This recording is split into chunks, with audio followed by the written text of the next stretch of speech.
చిరుగా తొడిగిన వాడు ఇవాడు 300 అష్టావధానాలు 10 శతావధానాలు ఒక సహస్రావధానం చేసి జగద్విఖ్యాతి గంచాడు. దానికి నా తల్లి రైక కారణం. ఆవిడికి నమస్కారం, ఆ వస్త్రాలకి నమస్కారం. ఎక్కడ మా కోసం కొత్త గుడ్డలు ఏం కొనలేదు, హడావుడి చేయలేదు. ఇవాళ మొదటి పుట్టినరోజుకే 10 లక్షల ఖర్చు, దాన్ని టీవీలో చూపించడం. అది బర్త్డేయో ఏండయో వాడికి తెలియదు, మనకి తెలియదు. ఓ కేక్ పోయి పేక్ పోయి అక్కడ దీపాలు పెట్టి ఆర్పించడం ఇదో పెద్ద అసమర్థపాచారు. దీపాలు ఆర్పడం ఏంటంటే కొంపలార్పడం అలాగా. పైగా వాడికి 10 ఏళ్ళు వస్తే 10 దీపాలు పెట్టి అర్పించడం, మొత్తం 10 కొంపలు ఒకసారి అర్పిస్తాడు.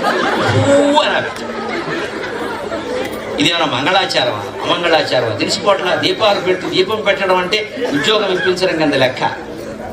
ఆయన మా ఇంట్లో దీపం పెట్టారండి అంటారు. అంటే మన కుటుంబం నిలబెట్టారు. కుటుంబం నిలబెట్టడానికి దీపం పెట్టండి అని చెబితే కుటుంబాశ్రమంలో గృహస్థాశ్రమంలో ఉండి మనం పిల్లల చేత కేకులు కోయించి దీపాలు అర్పిస్తున్నాం అంటే మనం ఏ సంస్కృతి